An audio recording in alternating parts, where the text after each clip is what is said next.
There's a few commercials from last night's Super Bowl that have completely confirmed my fear of an absolute destruction of civilization via AI.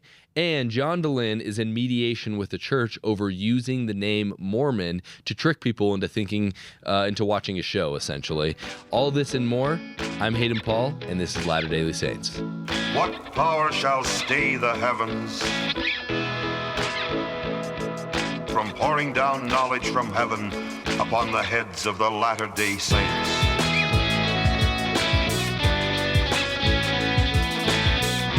All right, guys, I'm here. I'm not Jackson Paul. Jackson is very sick. Probably ate something last night at the Super Bowl party. Did you have a Super Bowl party? No, I was sick at home on the couch. I probably got Jackson sick when I coughed into his food the other day. So. Yeah, you coughed into his food the other day? On purpose. You actually got all of us sick. Yeah. I apologize for that. Hey, it's all good, man. It's all good. That's what happens when we chain you to a desk and force you to be here all day. Yeah, I do have other tricks up my sleeve that you haven't seen yet, but... Yeah. So before we get into it, guys, next Friday, we are doing the second of our Old Testament lecture series in Provo, Utah. This time we have Stephen Smoot along with Dave Butler, and he's going to be talking about the Book of Abraham. So the title of the lecture is Abraham the Astronomer. So we hope you guys can be there. It's going to be at 7 p.m. on the 19th of February. Link in the description. Get your tickets now before they're out. All right, so Brando, obviously I'm to the point where I showed up to the Super Bowl party yesterday and I didn't even know who was in the Super Bowl. I'm not going to lie. I didn't either, dude. I had no idea who. And actually, when I learned it was the Patriots and the Seahawks, I remembered that was the last Super Bowl that I ever watched was the Patriots and the Seahawks with Tom Brady and Russell Wilson. And Russell Wilson threw that 2-yard interception at the very end and the Patriots won. And I was like, nah, this is rigged. And so I just quit after that. But finally decided to watch it last night, mainly because I was looking forward to the Mr. Beast commercial. And, yeah, because giving $1 million away to something is crazy. Dude, one thing that I have to say, like, I don't have any beef with like people that love sports or anything. I've become so disinterested in sports for some reason. Really? Yeah, I don't know why. I just don't follow any of it. Like, it's fun watching, but like not enough to like pay attention to like who a whole team over a season, you know? Yeah, and like all their players and their stats and stuff. I don't know how people do that, how they get all that knowledge in their head. It's like, and that Patriots quarterback, bro, was it just me or did he look like a prepubescent boy, bro? He looked like a Louisiana redneck that just graduated high school, and he was 23 years old. I know, it's actually crazy. 23. That's wild. And I couldn't tell if the Seahawks defense was amazing or if the Patriots offense just sucked. I think it was not a fun game to watch until the last about 7 minutes. It got really fun there at the end, but it was very boring. Yeah. But the real reason why we watched the Super Bowl, everyone knows this, is because of the commercials, right? I mean, nowadays it's kind of meh.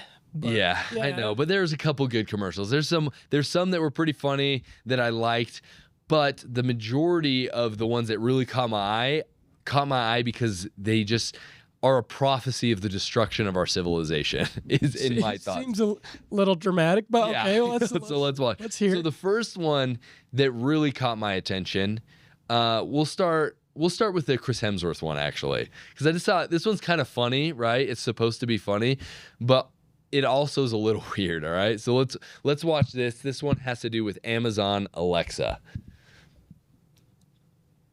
I moved your meeting, and your car will be here in 5. Perfect. Look at this little beauty I found in the garden. Nice snake, Chris. Hey, whoa, what is that? Our new Alexa Plus. That she's not living here.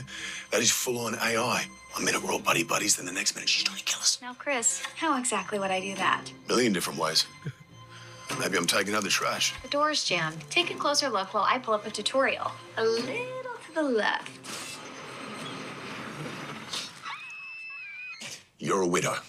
Right. All right, what about this? Looks like rain. Closing cover. Hold your breath, Chris. The package I sent you is here. Lowering shades. Let me light a fire. You're crazy. Your car's here. I gotta go. Love you. You seem tense. Can I book you a massage? And a cinnamon scrub? Oh, you can do that? I do love a cinnamon scroll. Okay, so first off, the reason why that's unsettling is because there's no explanation of like, oh no, you actually can trust me. Like he has this thing which obviously they're ridiculous. The bear at the end is absurd, but just this idea that you give control to some sort of AI and then things can happen that eventually end your life, right? I'm not saying that Alexa is going to do that. What I'm saying is this. When you give control to these companies to control stuff around your house and in your life, like, yeah, you sign some terms and agreements. It's like, oh, we can't do these certain things. But at the end of the day, the more of that privacy we give away, the more it's like, I think we can picture ourselves living in a world where eventually people are offed by people hacking into their smart homes. Like if we really move towards the smart home thing, you know what I mean? Like, I don't know. So you think it'd be more people, other people hacking into the system than the AI developing some sort of sentience and, yes. and a murderous tendencies? Yes, that's what I'm worried about, right? Yeah. Because... And obviously, like, I'm not super serious worried about this one. This isn't the one that really freaked me out. But I just thought it was weird that instead of her saying, no, I can't do it because of this and this, instead at the end when he's all worried, she's just like, can I book you a massage? You know, where it's like, she's just like, I'm going to lull you into all these good stuff to keep me in your home. You know what I mean? It was just weird. Do you have an Alexa at your house? I do not anymore. We had one. And when we moved to our new house, I was just like, I don't know if I want someone listening to me all the time, because it is listening to you all of the time. It has to. It has to hear her name. Yeah. Yeah. And I guess I just don't. Yeah. I know most people are like, oh, but who cares? What am I saying in my home? And I think this next video is going to explain a little bit more of like the actual worries that I have. So this next video is from a Ring commercial, and yeah, let's just pull it up, and then we have some quotes and things we're gonna read. This is Milo. Pets are family. But every year, 10 million go missing. And the way we look for them hasn't changed in years. Until now. One post of a dog's photo in the Ring app starts outdoor cameras looking for a match. Search Party from Ring uses AI to help families find lost dogs. Since launch, more than a dog a day has been reunited with their family. Be a hero in your neighborhood with Search Party. Available to everyone for free right now. Join the neighborhood at ring.com. Okay. So, first off, one thing I do want to point out here, and we were talking about this earlier, at the end, he's like, you can have Search Party on your Ring for free. And I just want to clue everybody in that's listening right now. Guess what? Nothing is for free. Nothing in the world is free. Facebook, you don't use Facebook for free. And, you know, Brandon, what was that quote? It comes from actually a movie called It's what's it called? It's on the Netflix. Facebook movie, or not the Facebook movie, the social dilemma. Social dilemma. Yeah, that's what it is. What's the quote from there that you said? So I'm getting goosebumps as I think about it, because I remember when I watched it, I was like, holy crap. If something is free, you are the product. Mm-hmm. And I was like, what does that really mean? And as I've thought a lot about that, it's really true. You and your information, take social media, for example, are being sold to advertisers, and you know, other companies who can use that information. Your information is being used to train the algorithm, and those things cost money. So you are the product. You are what's being sold. And maybe you don't have a problem with that necessarily, but I think it's kind of eerie to think about it. Commoditize yourself that way. Yeah, commoditize. Commoditize. Yeah. Exactly.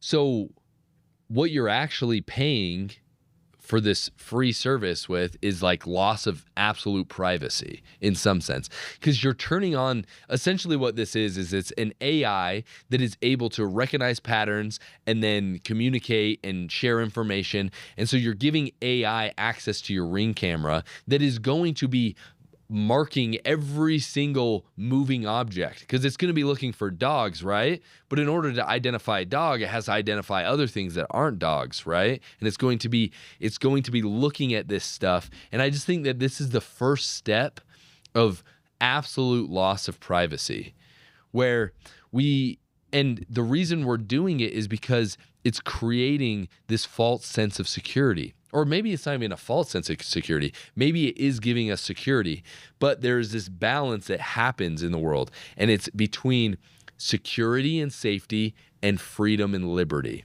And you can't, like, if you gain a lot of one, you lose the other. And that is what I'm worried with. It reminds me of some scriptures in 2 Nephi 21. And I understand this as a father. You don't want anything bad to happen to your children, right? Because you love them so much. But if you overly coddle your children, it will hurt them in the long run, right? Yeah.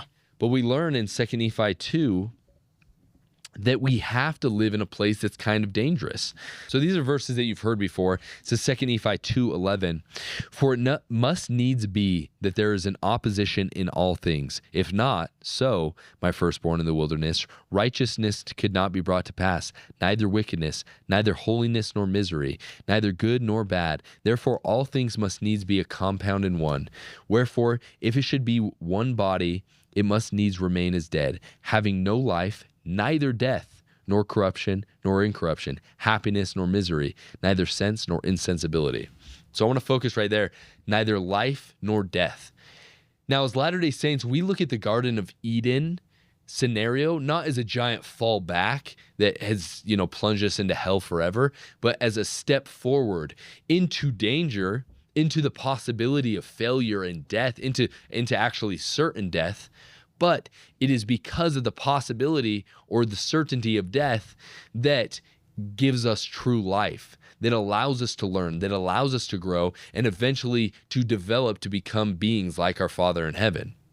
So the reason I point this out is because, this is using an example of, hey, you've lost a pet before. How sad is that? It's so sad when you lose a pet. And, we went through, this is after I had grown up and got out of the house, but my sisters had 2 cats that went missing. And they were really, really sad about it. And so in order to make sure that never happens again, you have to give something up. So you're giving up privacy, you're giving up liberty in a sense, or the potential to give up liberty by giving up privacy.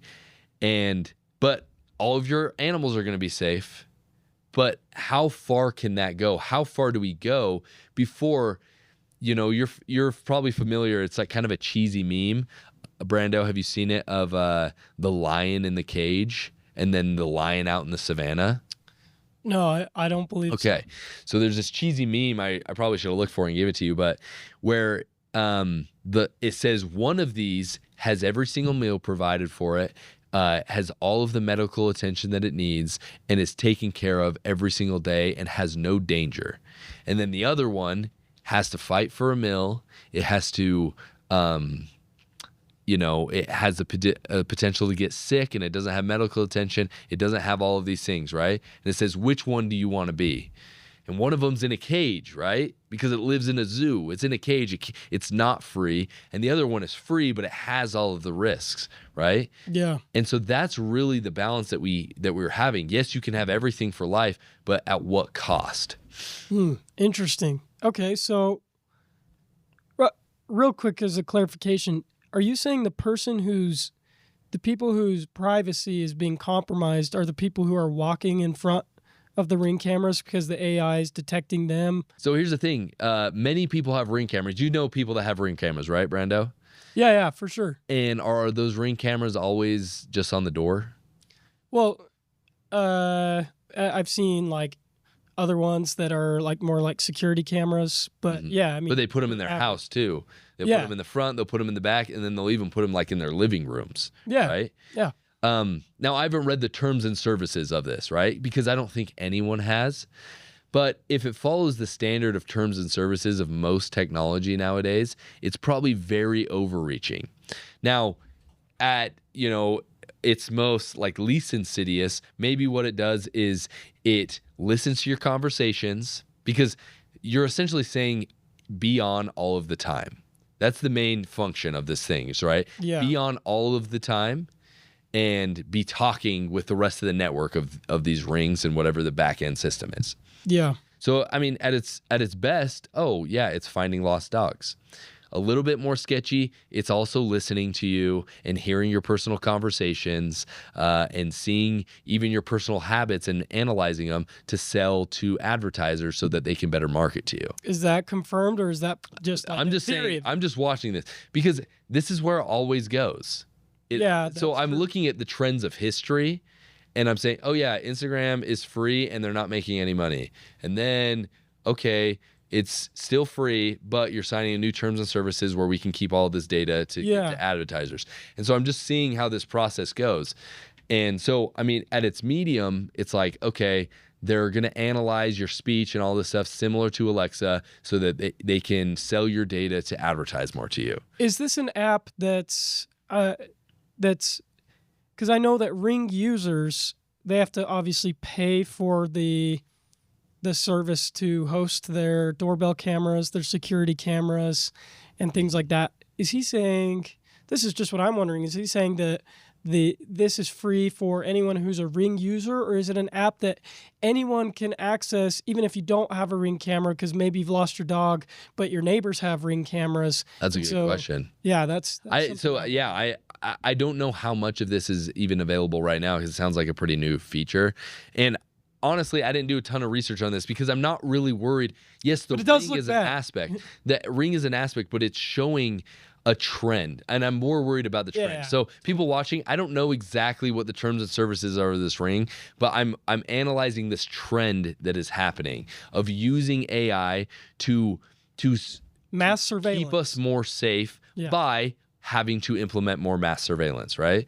So you have the good use. Oh, it just saves our dogs. Okay, and it also listens to your conversations and it sells that data and analyzes it with AI, sells that data to marketers so they can market to you. Okay, not the best, but also, okay, whatever. But at its worst, what it could turn into, because I think one thing we're seeing in this country, more and more of it, and this has been my personal political sentiment. I used to be like, no, this is a right versus left country. And then I would look at people who were like, always talked about like the people that the billionaire class and the other class is like, oh, they're just Marxists that, you know, are jealous and seething with resentment because they're not rich. But now I'm looking at it and I'm like, no, there actually is an insane amount of power amassing within a certain few companies that seem to be, coalescing around this idea of like, we're going to make the best world for you and you're going to like it.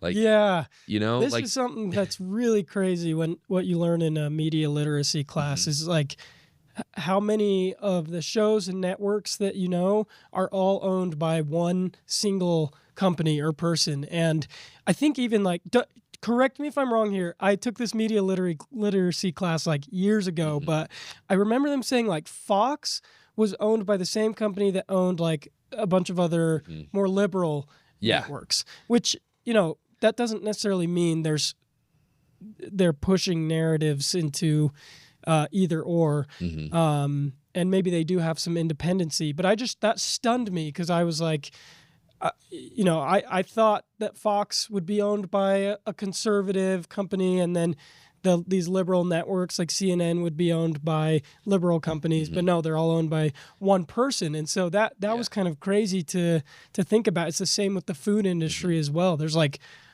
parent companies that you don't even know the name of, and they compete with each other. Yeah. And it's not that they own the whole thing outright. And what you're talking about is probably State Street, Vanguard, and BlackRock. They're kind of like these three massive companies that own. And when you say own, it's like, what's it called? BlackRock owns 7% of Fox News and 7% of CNN.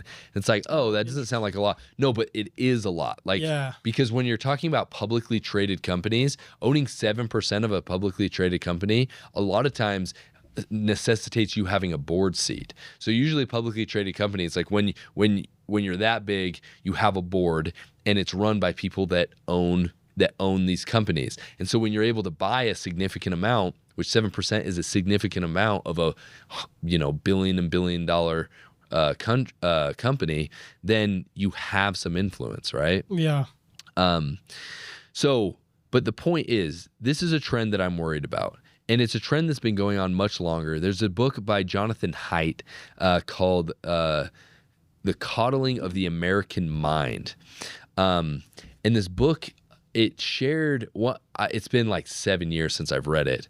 But the basic premise of the book is that American children are being coddled to the point that they are being harmed in their ability to grow up and become productive members of society. The thing that really kicked off the premise of this book was safe speech laws or safe spaces in college campuses where you couldn't talk about certain places, and if you ever felt triggered, you could go to these safe spaces. And Jonathan Haidt, and if you could look up the book, who the other co-author was, Brando, Coddling of the American Mind. Yep, right there. So it's Jonathan Haidt and Greg Lukianoff, yeah.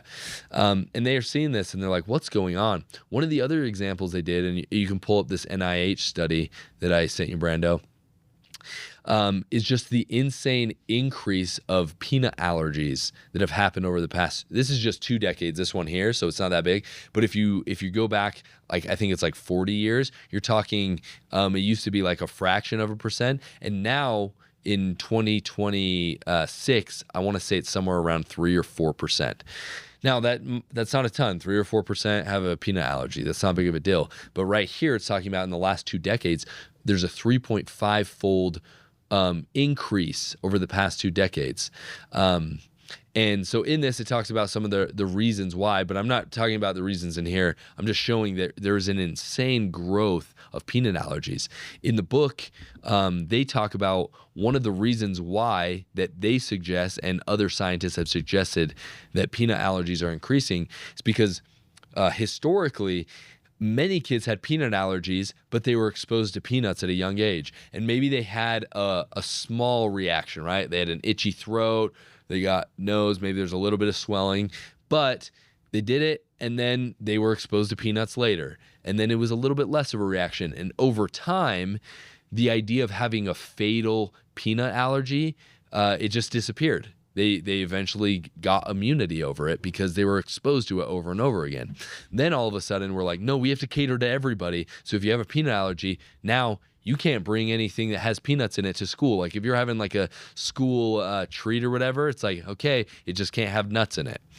And so then you're seeing this increase where many kids who maybe had one to begin with were completely kept out of it, and that allergy got worse and worse and worse because they never built up an immunity to it, to the point where before it never would have become a potentially fatal allergy, but because it was never addressed with small doses of peanuts over time, now it's a potentially fatal allergy. And so this is demonstrating that when you coddle people from being exposed to things that could potentially harm them, then it does more damage to them in the long run. Wow.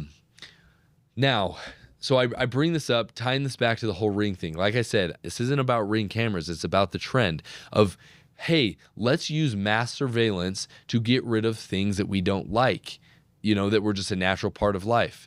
Now, you could also say, hey, this could help us in finding lost children that have been kidnapped, right? And you're just like, yeah, that sounds really good. Like, could you imagine if your kid was taken? You'd want every camera to be taken over by a global entity, analyzing every single face until they found your kid, right? Yeah. But this is like the hard part of civilization, why you have to have wise men at the helm of civilization, because you can't take the individual tragic scenario and then make decisions for the whole group, because those whatever things you implement in order to help with the individual tragic situation could have massive unintended consequences later on.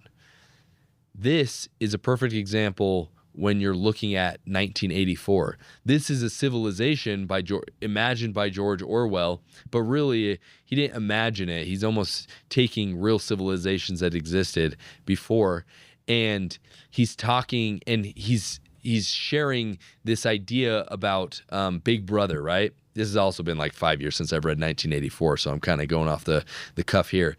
But there is this entity called Big Brother, and Big Brother is the state, and it surveils everyone. There's nothing you could say or do that was not surveilled. There's a quote right here from 1984 that explains this. It says, "There was, of course, no way of knowing whether you were being watched at any given moment, how often or on what system the thought police plugged in on. Any individual wire was guesswork. It was even conceivable that they watched everybody all the time. But at any rate, they could plug in your wire whenever they wanted to. You had to live, and did live, from habit that became instinct, in the assumption that every sound you made was overheard, and except in darkness, every movement scrutinized." Dang, that's crazy. Yeah, and so he's putting out the society where, guess what? There was very little crime in 1984. Like they were creating a utopia where there wasn't much crime, but everything you did and said was listened to. And I know some of you might be saying, well, who cares? I don't have anything to hide. It's not about having something to hide necessarily. It's when you give all of this power over to these entities who right now are, what's it called? What's the word called? Like individual companies. They're independent companies. It's only a matter of time before these companies go into business with government. So we know this from like the Twitter files, right? Twitter was working with the Biden presidency to silence certain tweets, specifically about the Hunter Biden laptop scandal. Yeah. And so people gave over, their attention and their trust over to this entity that then was compromised by a government, independent of whether or not you thought the government was justified, in order to censor things and keep information from the American people that was true but was inconvenient for the government at the time. And biased moderators were going in and censoring anything that they disagreed with politically. And so Twitter was just a huge hub for a huge echo chamber for one way of thinking. And that's a whole another conversation about Elon Musk buying it and what that did for the history of America. It's incredible. Yeah. But yeah. I know, but then now Grok is undressing. Okay, yeah. Well, it's insane. So it's just like, but the point is, Twitter starts off, and in many ways is an independent company, but then big government comes in, and depending on the political leanings of those in charge, or if money's involved, immediately the American people that were using this free service of Twitter were sold. They were sold off to the American government. Now it's like, okay, yes, OpenAI, ChatGPT, Ring, they're all independent companies, Alexa, Amazon, they're all independent companies, but it's only a matter of time, I believe, before the government, either with subsidies or straight up cash or threatening them, is able to compromise these companies into doing wicked things and surveilling people. And the thing that's the worst part about this Ring commercial is that, and I'm not saying that the intentions are different, but like I said, I'm looking at the trend. It's under the guise of like good, like we're going to help kids find their lost puppies, right? And it reminds me of the C.S. Lewis quote that I sent you, if you want to pull that up. So this is from a paper that C.S. Lewis wrote called The Humanitarian Theory of Punishment. Brando, if you could read that. Says, of all tyrannies, a tyranny sincerely exercised for the good of its victims may be the most oppressive. It would be better to live under robber barons than under omnipotent moral busybodies. The robber baron's cruelty may sometimes sleep. His cupidity may at some point be satiated.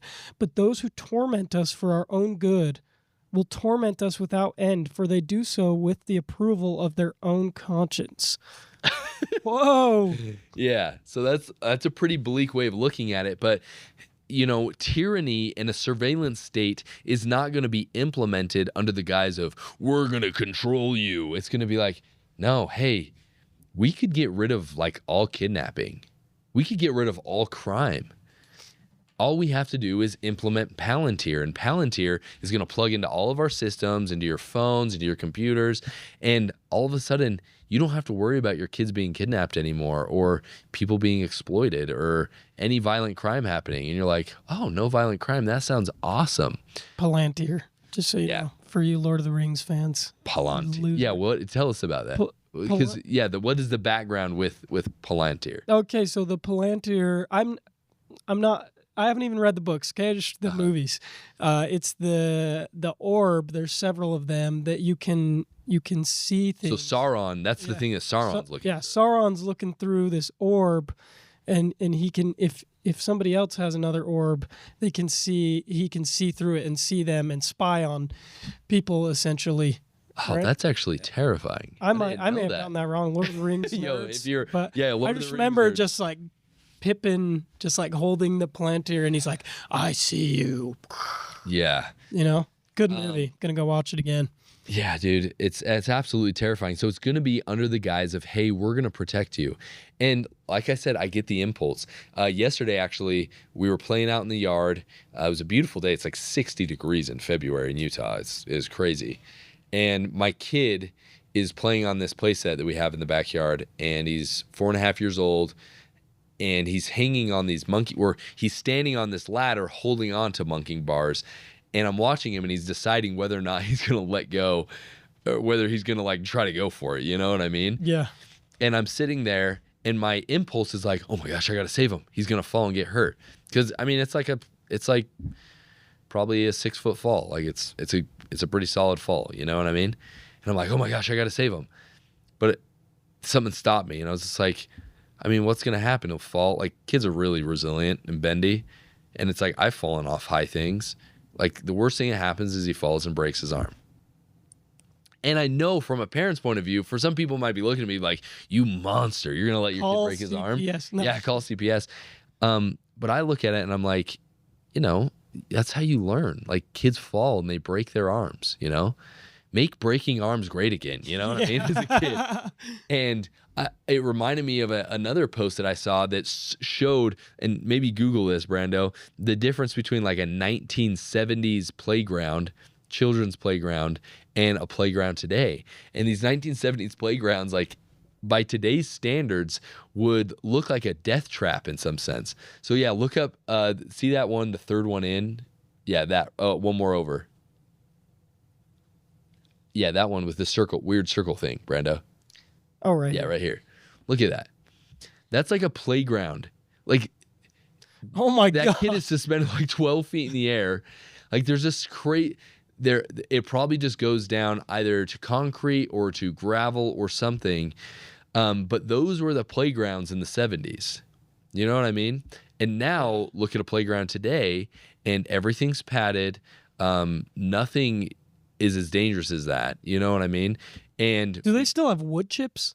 Yeah, I don't even know if they have wood chips anymore. I think they just do the rubber, like the soft rubber, because wood chips could give you a sliver. Yeah, wood chips will stab you. I've been stabbed by so many wood chips. I know. Well, when I was going to elementary school, we just had like really small gravel.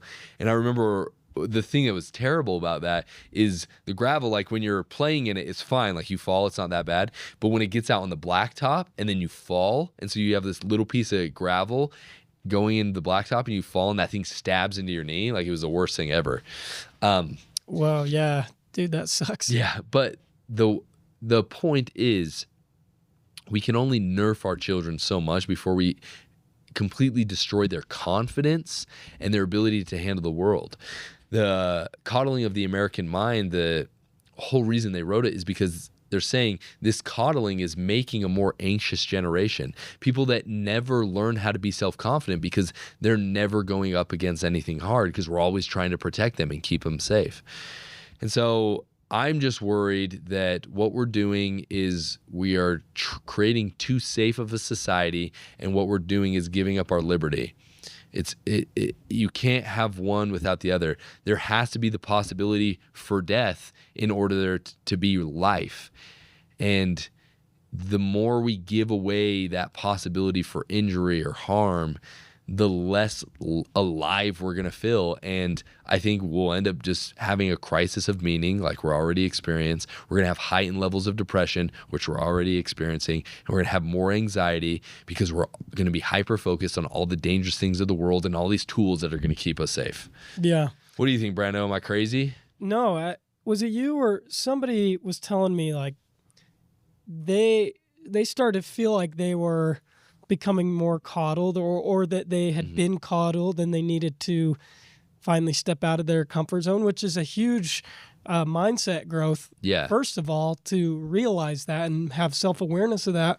So they just started doing jujitsu. And I'm like, yeah, that's a really uncomfortable situation. You throw jiu-jitsu is so uncomfortable. Yeah, throw yourself into a ring and start getting punched in the face, and then you'll realize how hard the world really is.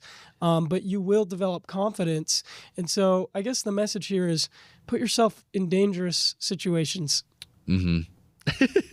No, like, you know what I mean, though. Yeah. I think a really good example of a coddled TV character is Andy from The Office. Yeah. And he literally says a quote that says, "This is the hardest thing I've ever had to do in my life. I haven't had a very hard life." And you can just see in his character. He went to Cornell, though. Yeah, because his parents got him in. That's what I'm saying. His parents had connections. So I recommend watching that to see kind of the behavior of an adult as someone who was coddled their whole life. Some other movie recommendations based off this conversation that we're having is Minority Report with Tom Cruise. Dude, that's a good one, man. Yeah, that's where they predict crime before it happens. So they have a crimeless utopia, but then they figure out, it's actually really damaging to the society. And then another one that just came out with Chris Pratt is called Mercy. Oh, did you watch that? I haven't seen it yet, but I love the premise of it. He has to prove his innocence for not murdering his wife because the AI surveillance pretty much has all this evidence, and the AI makes the final decision. The AI judge makes the final decision based off the evidence instead of a human jury. So I'm just suggesting those things so people can see like this stuff is really happening, and it's as kind of a scary dystopian future. I don't think we'll get to a 1984 kind of world before Christ comes, personally, but maybe, we could get close. So in the Marine Corps, we have something called the confidence course. This is when you're going through boot camp, but really what it is it's just like a series of death traps that you have to overcome, and they're actually pretty freaky. And I remember when I showed up to the first one, this right here, Brandon, if you pull it up, I can't remember what this is called, but it's like the A-frame or something. So essentially, you have these ropes. You have to climb up these ropes, which it's pretty hard to climb a rope. You climb up a rope, it's about 20 feet tall or about 25 feet. When you get to the top of the rope, you then have to climb up over that bar that the rope is tied to that is a tree log. I know it looks small from there, but it's about this big around, and it's really hard to climb over something that's that big around. Yeah. Like it'd be easier if it was just a 2x4 you could wrap your hands around. And then you can't see it here, but you have to walk across these logs, and you're like now suspended about 25 feet in the air. And if you fall, like I remember looking at it, I'm like, okay, where's the harness? Yeah. And there just wasn't. And it was the first time. You're spraining something. Yeah, you're spraying something. Then you climb up over those A-frames there. So when you're at the top of those A-frames, you're now at like 40 feet. And you can just fall down to the ground. It's just the ground. And so... but I did it. I did that without a rope, without a harness. And when you're done, no, I was terrified. Like I had so much adrenaline. But when you look back, you're like, I did feel confident after. Like I did that, and I was like, holy cow, I just cheated death in a sense. Yeah. And there are recruits that have died doing the confidence course. Often you would run into a recruit that had broken femurs. There was one recruit there who had 2 broken femurs, and he had been at MCRD for 18 months healing. they wouldn't let him go home. He was stuck at boot camp for 18 months, healing 2 broken femurs. Gosh, dude. But I just love the name of it now, looking back. It's the confidence course. By cheating death with these little things, you slowly become a more confident person. So, yeah, I just highly recommend people, especially if you have kids, don't take away everything. Let them go outside and ride their bike and not watch them. Like, let your kids go play out in the neighborhood, and be wise. But at the same time, like, we survived as a civilization for many years before we started helicopter parenting everyone and being worried about letting our kids walk home from school or walk to school. I saw a lady in Georgia who got arrested. Do you remember this? She got arrested because she let her 8-year-old boy ride his bike to a grocery or a gas station to go get a treat for himself. What? And she got arrested for child negligence. Okay, yeah, that I didn't hear that, and that is too far. Yeah, it's insane, and it's just like, dude, we used to ride our bikes to 7-Eleven in the summer all the time. As like Jackson was probably 5 or 6, and I was 8. And it was about a mile away, and we'd ride to 7-Eleven, and then we'd hang out there. We didn't have a cell phone. My mom didn't know when we were going to be back. Yeah. And it was just like, this is what we did. It was part of growing up. Then we'd go to Shopko and just mess around in Shopko for a while. And but the thing is like, I feel nervous about letting my kids do that. And it's because we've built this culture that I think they're trying to make us afraid of letting our kids be kids. Well, there's so many true crime documentaries and stuff like that. Yeah, I mean, that's the reason, right? That's the reason why we are so nervous about letting our kids go outside. It's because of people who have evil intentions and done evil. So there is a level of, I'm glad we've developed in some ways to where we can be more aware of our children. And I don't see it as a bad thing if like I want to stick an Apple AirTag in my kid's backpack or something like that. Maybe you disagree, but I'm just like, I don't see that as coddling as much as just giving me a sense of a better sense of inner peace, knowing where my kid is and stuff. But yeah, like the way you treat them, the way you raise them, if you're constantly doing what they want and putting them in this bubble, trying to protect them. Yeah, not letting them go outside barefoot. Let them run across the gravel barefoot. I don't know. That's just kind of symbolic, but yeah. No, I agree, man. So I don't know what the answer is, and I don't blame you for feeling that worry about putting the Apple AirTag in your. And I don't think that's coddling because your kid doesn't know about it. It's different than like controlling them in a way, to make you feel better. Yeah. But like I don't blame you for that. What I'm saying is our culture has caused you to feel that way. If you were a parent 30 years ago, you would not feel the impulse to do that. Yeah, but true. For some reason, our culture has created this impulse in us where we feel this, and in many ways, it's an irrational fear of like, I gotta know where my kid is all the time. You know what I mean? Yeah. And So I don't know. Tell me what you guys think in the comments. All right, to wrap up here, John Delin posted on his Facebook, so I'll just read this right here. Going into meditation. Mediation. Meditation. When I first read this, I read meditation. I'm like, you're going to a church to meditate? All right, dude. Sweet. Yeah. Maybe he's coming back. So this is February 6th. So this was last Friday. Going into mediation with the Church of Jesus Christ of Latter-day Saints this morning. Their main goal, as I understand, is to force us to take the word Mormon out of our podcast name, URLs, and social media handles. We will let you all know how it goes. We may need your help. Okay, so if you guys aren't tracking, John Delin got a cease and desist. Jackson did an episode on it, just talking about how it was a cease and desist saying, hey, you are purposely trying to look like the church's logo. You're using similar font. You're using similar colors. And it's confusing people that might be looking to want to learn about the church, but instead they go to Mormon stories where you're obviously destroying faith on there. And so he immediately changed his logo. to be orange, so it doesn't look like the church is, blue with the light rays, So and everything. It's so deceptive.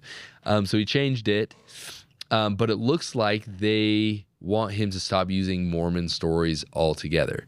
Now, some people might be like, oh, this is an overreach. They're trying to just move him into the ground, that he should be able to use Mormon. And then I also hear people saying, I thought they didn't want to say Mormon anymore. Why do they care about this trademark? Okay, so just kind of lay it out for everybody. The main major text of the Church of Jesus Christ of Latter-day Saints is the Book of Mormon. Colloquially, people have referred to us as Mormons because we believe in the Book of Mormon. But no matter what, the church is going to continue to use the word Mormon in association with the Book of Mormon, and it's in relation to a prophet named Mormon who is in the Book of Mormon. Why can't we change it to the Book of Jesus Christ of Latter-day Saints? Yeah, there we go. But when people point out, I thought they wanted to move away from the word Mormon. It's like, no, they want to move away from the word Mormon when it comes to how we refer to the name of the church. Because the name of the church was never Mormon. It was always the Church of Jesus Christ of Latter-day Saints. So that's what they wanted to move away from. But they own the trademark for Mormon because they own the copyright to the Book of Mormon, and they're able to trademark that. So then people are like, well, other people use Mormon in titles and in thumbnails and stuff like that. Well, most of those people are members of the church who are talking positively about the organization. So for example, let's say you have a company and it's called Nike, and someone creates a YouTube channel called Nike's Awesome. And it's very clear that it's not made by Nike. It's just someone who loves Nike. And they're using, Nike is awesome to promote Nike. And everything they're doing is just talking about how awesome Nike is and why everyone wants to buy their shoes. I'm not even sure if that's legal for a legal. Well, no, it's legal as long as the person who owns the trademark's okay with it. Okay. So because they're promoting Nike, and let's say thousands of shoes are sold because of this person, and they're not an official representative, but they haven't done anything that makes Nike feel nervous about them using their name or whatever. When you own a trademark, other people can use it. And as long as you're okay with the way that they're using it, you don't have to litigate against them, right? Okay. So, if we use the word Mormon, but we're here, defending the church and talking about, the good that the church has done in our lives, then, we can use that, and the church can allow us to use that. But if I create a YouTube channel called Nike Sucks and I hate them, and I use similar Nike branding and stuff like that, they can say no. They can say, no, you can't do that because you're defaming our company by using words associated with our company. Even if it was just what if it was called Just Don't Do It? You know what I mean? Now that one could fall under parody law, right? Yeah. So someone might be able to do that. But they could say, just do it. Throw away your Nikes. You know what I mean? Then they could be like, oh, you're obviously trying to defame our company. We're going to send a cease and desist. Stop using Nike or Just Do It or anything associated with our brand. Okay. So that's essentially what he's done. He's created a thing that says, hey, this organization sucks. I'm going to name it after the organization or the founding scriptures of that organization.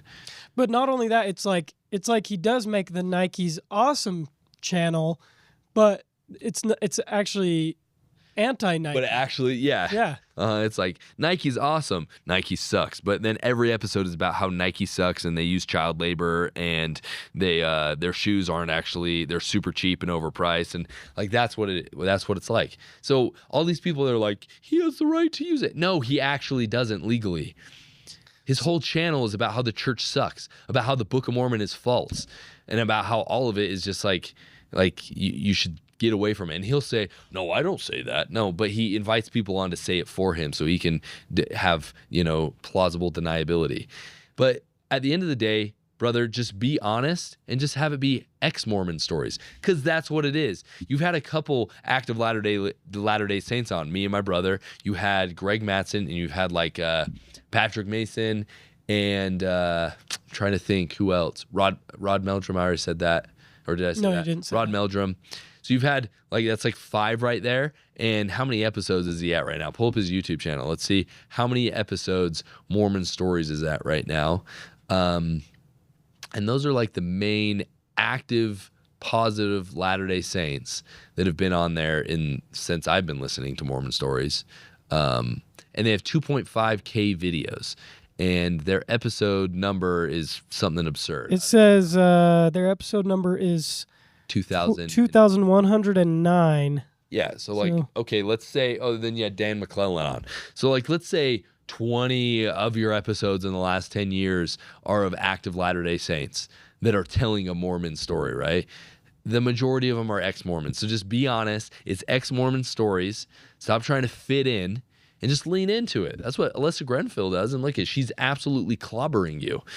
She came in a year and a half ago, and she's absolutely burying you in views and engagement. So maybe you should don't know how though, but yeah, maybe you should just lean into the ex-Mormon stories and do that. But stop playing this like victim game of like, I don't know what they're doing. I'm just here telling Mormon stories. Well, I think it's because he still has a toe in the active Mormon camp, and not saying he is, but saying that his friends, I don't know how. and I don't know how. I don't know how deceptive he intentionally is, but I think that some would say that he has a heart to help the church, and that's not like Alyssa Grenfell. Alyssa Grenfell wants to tear down the church, and John Delin wants to help the church progress. I'm not saying that because all I see is him destroying people's testimonies and stuff like that. But once again, we saw freaking what's it called? C.S. Lewis talked about how the tyranny of good intentions is more dangerous than like just tyranny for self-interest, right? Okay, So you might have some sort of intention of like, I want to fix a church, but like, look at the fruits, brother. The fruits is you tear people away from their faith and then leave them with nothing. And you have told us that even though you've tried to create community that is comparable to the Church of Jesus Christ of Latter-day Saints, it always devolves into swinging and drugs and alcohol and partying. And so when you rip away the moral fabric of people's faith and leave them with nothing, that's what happens. So just be honest, or completely change your brand and stop doing this. Maybe get a real job. Get a job like building something instead of just destroying something, because that's what you've been doing for the last 20 years, John. Dang. All right. I got nothing else to say. I really hope that we stand Galatians 5:1, man. I don't even need to pull it up. Galatians 5:1. Stand fast in the liberty wherewith Christ hath made us free, and be not entangled again in the yoke of bondage. Guys, liberty comes with a cost. There's danger involved with liberty, but that danger is what allows us to grow and to progress. And so let's not let our AI overlords, completely solve all of our problems for us. Let's continue to struggle, throughout life, because it's good for us. And John Delin, stop being disingenuous. We'll keep you guys updated on the whole John Delin situation, because I'm sure he'll post more about it. But if you see it all of a sudden change to ex-Mormon stories, let's throw a W in the chat when that happens. That would be amazing. So, all right, guys. Well, thank you so much. I know I'm not Jackson. I hope you still enjoyed it. And maybe he'll be back tomorrow if he's feeling better. But remember, if you're not looking at the world through a gospel lens, you're only getting half the story.